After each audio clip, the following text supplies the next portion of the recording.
With me are Andrea, Russett, and Phil Becker. Phil is the former owner-operator for the Oasis Radio Group. He now serves as Vice President of Programming for L&L Broadcasting. That's a new gig. Congratulations, Phil. And he is the originator of hiring YouTube personalities and turning them into radio air talent.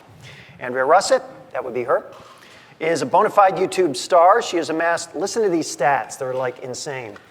Amassed over 700,000 Twitter followers, 1 million YouTube subscribers, 1.1 million Instagram followers, and 50 million YouTube views. Oh, and she's 18. Nice. Throwing myself off the bridge right now. My whole digital platform is kind of a rounding error for Andrea. Andrea's popularity caught the attention of Phil when he ran Andrea's favorite hometown radio station, Hot 107.9. That led to a new radio show for Andrea called Random Radio. Andrea was invited to join the Awesomeness TV cast as a guest host on the ensemble show IMO. From there, her YouTube channel joined Full Screen to become part of their network. She has worked on E! Talk Soup, America's Funniest Home Videos, Nickelodeon, and has appeared in several music videos, as well as launching her own successful clothing line, Flawed Clothing. Congratulations. Welcome, Phil and Andrea. Andrea, I understand you have yet another credit to your resume that you need to announce. Is that right? Is it the new one? It's the new one. Oh, yeah. I am officially part of Saturday Night Online with Romeo in like how many cities? I think it's like 130? 130 cities. Congratulations. Thank you. Let me begin at the beginning. How did you become, how did you amass this following on YouTube? How did it happen? Good question. I don't even know how it really started. It was like I put up one video that got like 1 million views really quick. It kind of like went viral. And then after that, other people would find that video and then click to see if I had any other videos. And from that point, they would subscribe to see more. And like, I guess just like sharing videos really helps. Like in that time, there was hardly any YouTubers. Like compared to today, there's like a bajillion people doing YouTube videos. But back then it was only like 15 people and I was one of those 15 people. So it was really easy to get a big following because there wasn't really a big selection of who to subscribe to. Of those 15, why do you think, I mean, what was it about the stuff that you were doing? Can you put your finger on which, based on you seeing which videos got the most penetration, got the most interest, what was it about your stuff? Well, I didn't really have a life back then. So I put like, seriously, I spent like 3 weeks on one video. I like put all my work into these videos. I spent a lot of time on them. So I'm hoping they subscribe for my good quality. I don't know. So that's how it worked for you. Yeah. If someone came to you and said, 50 million YouTube views, that sounds awesome. How do we get a piece of that? I mean, what advice do you give to people who want to establish their own presence on YouTube and gain a following? You've got to be like relevant, talk about relevant stuff, but still be unique. Because everybody's going to talk about the same stuff. You just have to find a unique way to talk about it. Because nobody's going to want to watch the same video talking about the same thing the same way, like 50 times. Give me some examples of what you mean by unique. Like, because there's 1 million Miley Cyrus parodies on YouTube.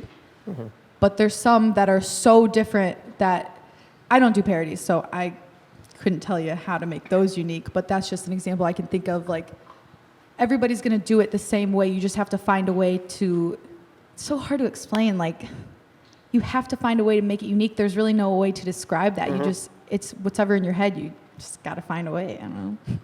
Phil, how did you connect with Andrea? For me, that happened. It was interesting. I was watching our station's timeline, and all of a sudden, all through our Twitter timeline and all through our Facebook timeline, the response was insane. And so I called the night guy and I said, "Hey, what are you doing tonight?" He goes, "Huh?" Which I thought, well, good hire, Phil. And then I said, I noticed the timeline is so much more active tonight than ever before. What's special about your guest DJs tonight? Because we were doing the guest DJ thing that you hear a lot of stations do. He goes, I don't know. We got some girl here. I guess people like her at her high school. And I'm watching this and I'm going, but the math on this, Mark, was so distorted. that I was like, there has to be something to this girl. So I came into the office the next day, and I researched Andrea Russett. And I found some of Andrea's very early videos. And so I called her up and I said, hey, my name is Phil Becker. I know you were a guest DJ at our radio station, and I want to hire you. And she said, to do what? And how old were you then? I think I was 15, almost 16. Wow. And I said, I don't know what I'm going to hire you for, but if 15 million people are watching your videos, I need you here. And so for me it was, there's an audience. The audience can dovetail with our audience. She lives 4 miles from the radio station, and there's an opportunity. So then I thought to myself, okay, as a father, if a 36-year-old man is calling a 15-year-old girl and saying, come work here, that seems a little bizarre too. So I brought her parents in and I said, look, I want to do something with your daughter, with our radio station that I think can be very special. And it really grew into what you know now. How special did it become? I mean, what did it turn into, and what did that look like? Well, I think it was one of those things where, you know, we've all done an event, we've all done a remote, we've all done an appearance, and the van goes out, and this prize wheel goes out, and all this really compelling stuff that's never evolved.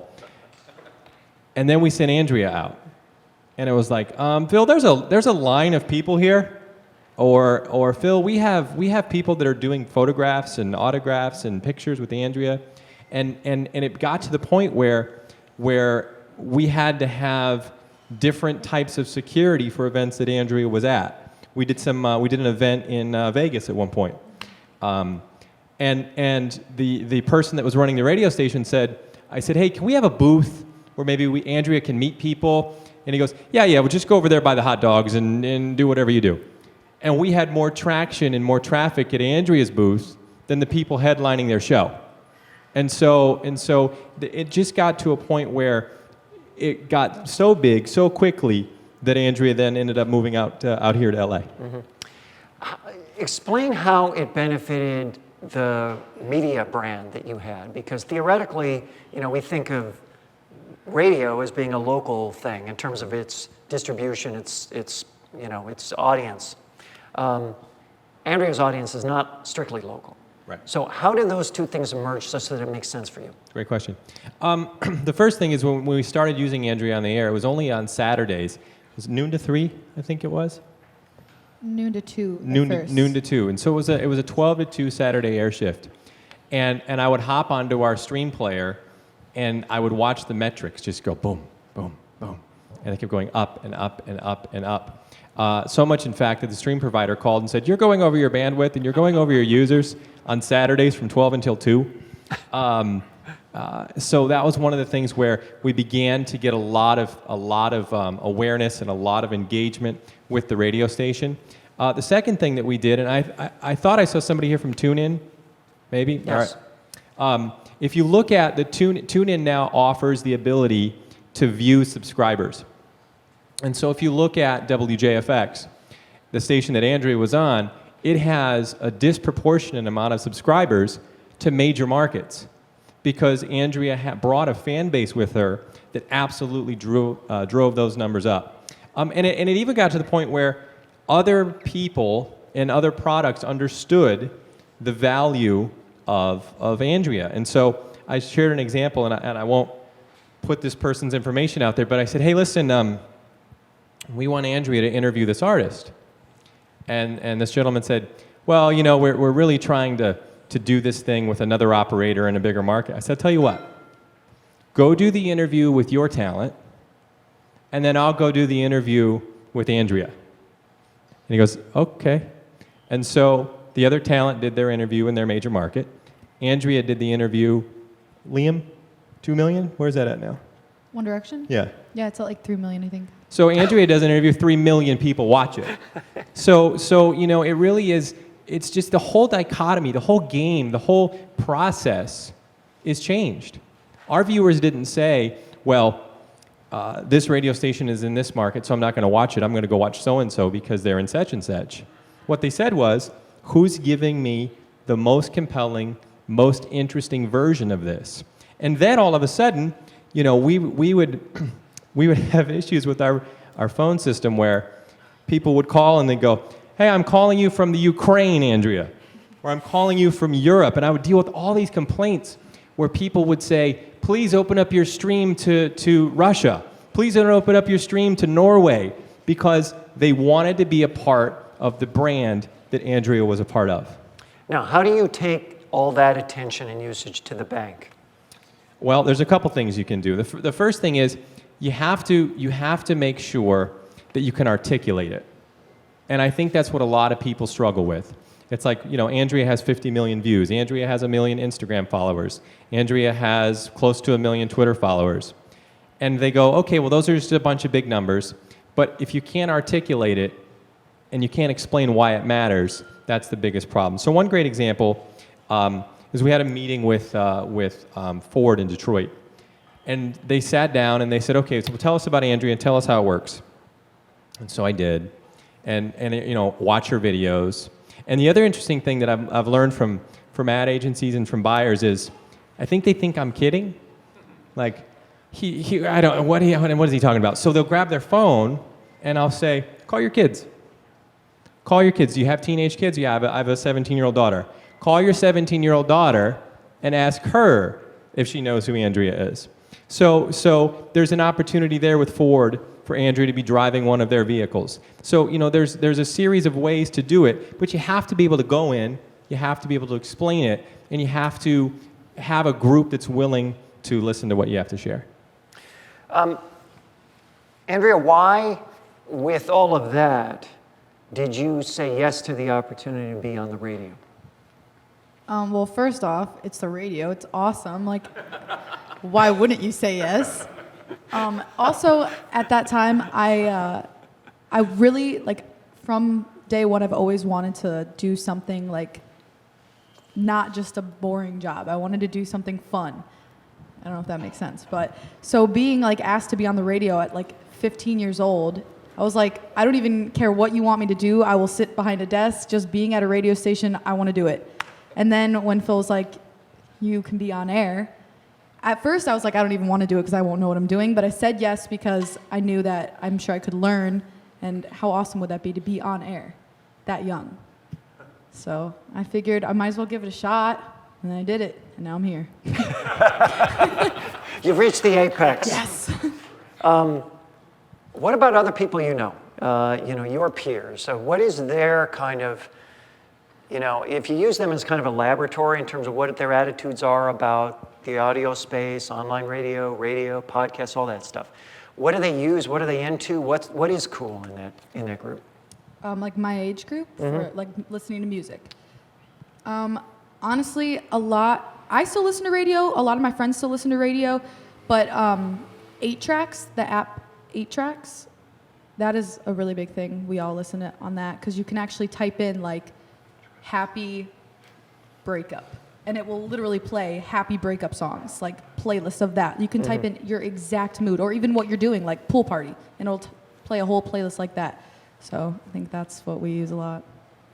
What is Digitour? Digitour. That is it's like a YouTube Coachella, if you know what Coachella is. It's like a big, huge convention, sometimes inside, sometimes outside, but I'm actually going to one in New York this weekend with 12,500 people bought tickets to go. And it's all YouTubers, solely YouTubers. There's singer YouTubers, YouTubers like me that just vlog and go on stage and do comedy stuff. It's all YouTubers. We've been to London for it. We've done one in LA, all over. And thousands of people come out just for YouTubers. This is this weird kind of parallel world, right? Mm-hmm. I mean, how big is this Digitour phenomenon? And you were telling me that Ryan Seacrest just invested in it? Yeah, I think it was Digifest or Digitour, one of the two. Ryan put $2 million into that, if you read about that last week. So again... how big is it? How big is the phenomenon? Oh, the phenomenon is insane. It's I was just talking to Rex over here about Comic-Con, and it is the YouTube Comic-Con. I mean, there's no question that to Andrea's point, think about this. I've seen Bruno Mars shows that don't sell 12,500 tickets. A bunch of vloggers hanging out at a table with a table curtain and a camera are moving more tickets than that. So the magnitude of it is huge. The potential of it is huge. The audience for it is massive. And as a generalized statement, it's ignored. You know, we would, if we had a station somewhere and we said, okay, you know, I'm here with Scott Mahalik today from LNL. Scott had a very successful event last week with 98.7 The Bull. But the YouTube culture brings crowds of that magnitude. And your expenses are nowhere near that of doing a large-scale, musically produced, heavy lighting, flying in bands, all of that type of production. So your production number's lower, your volume number is the same, the passion of the audience is there, and you're dealing with people from Andrea's world that love to be a part of these events. It's not a hassle for them to go and do this. What they understand is the reason they are who they are is because they built a fan base. And they don't get a chance to touch that fan base and connect with that fan base sitting at home the way they can at a DigiFest or something like that.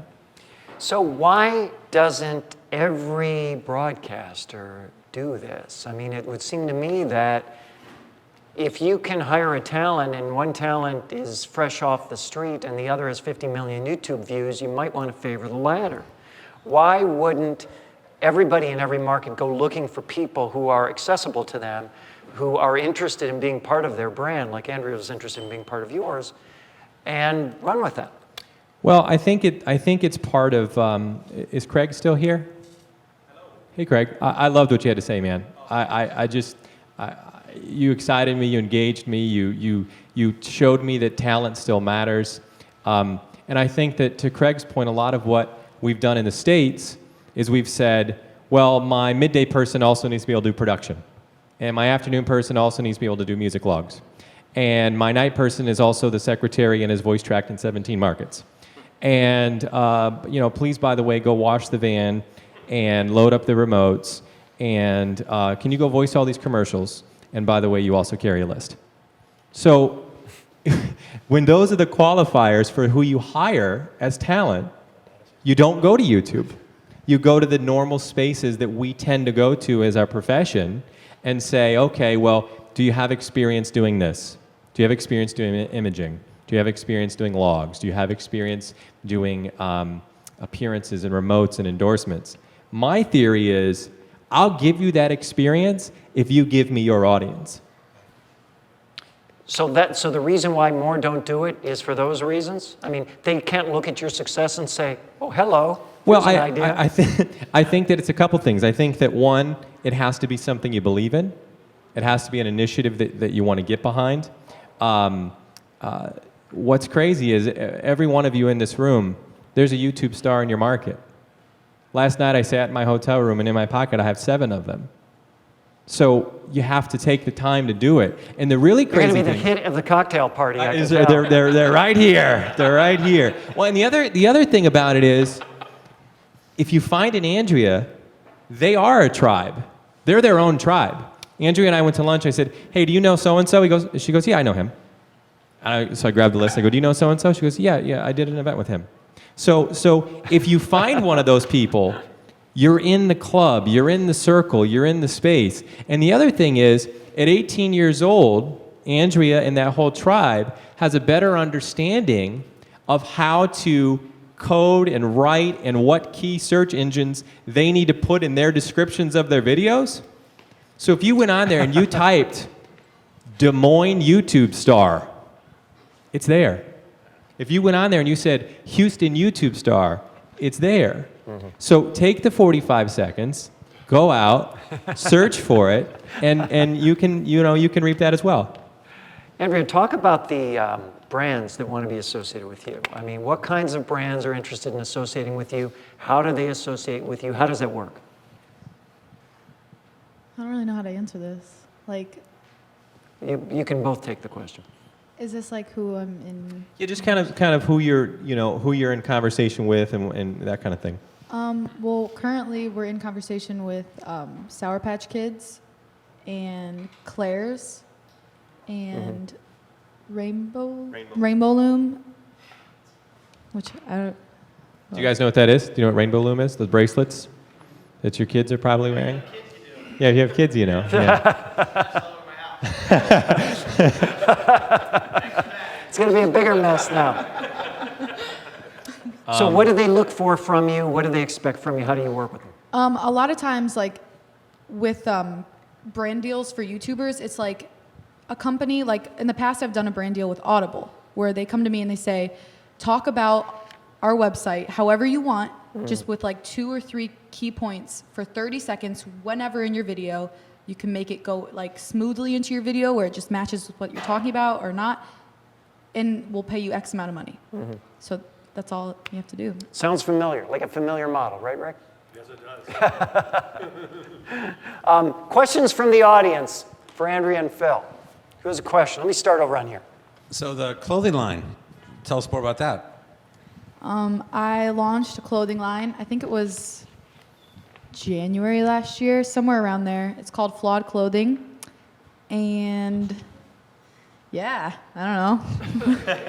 Hashtag product placement. I don't know.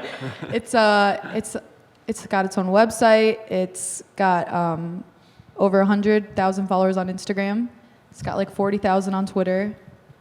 And yeah. Tell them about the tour. Oh yeah, I did a Flawed Clothing tour to like kind of celebrate the first launch of the first season. And then we did that in like a lot of cities. I don't even know how many. I think it was like 15 or something, where we would just go to a city and like an hour before we would tweet, meet me at this park. And we tweeted it an hour before in Washington, D.C., and we had, I think it was like 2,700 people showed up within an hour of me tweeting it out. And it was really scary, but awesome.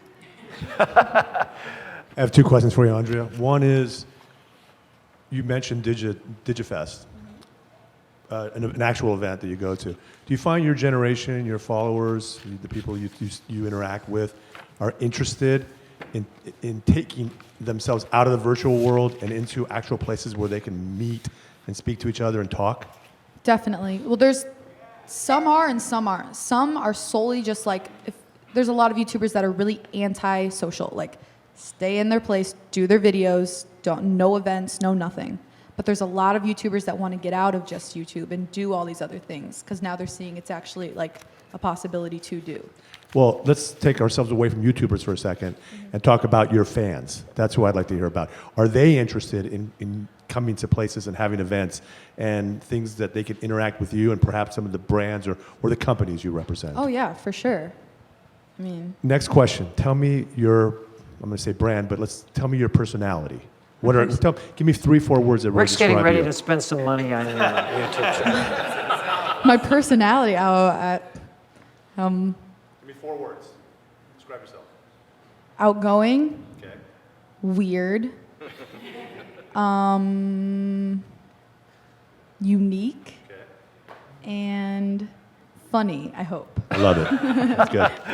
I just thought you'd enjoy knowing that I sent a text to my 14-year-old daughter to tell her that you were speaking today. And her response was, in all caps, which in a 14-year-old is screaming on the top of her lungs. Oh my God, oh my God, oh my God, oh my God. I love her. She is beautiful and perfect, and oh my God, she is amazing. Oh my God, you are so lucky. I seriously love her so much. She is legit perfection. She then goes on to the boy that you're dating, who is hilarious and extremely attractive.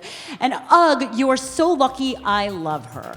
So that's the most I've gotten out of my 14-year-old daughter in a while. That's so, awesome. Thank you. That's awesome. That's awesome. Thank you for that question. Thank you, Phil Becker. Thank you, Andrea. Russett, congratulations to you both. Thank you.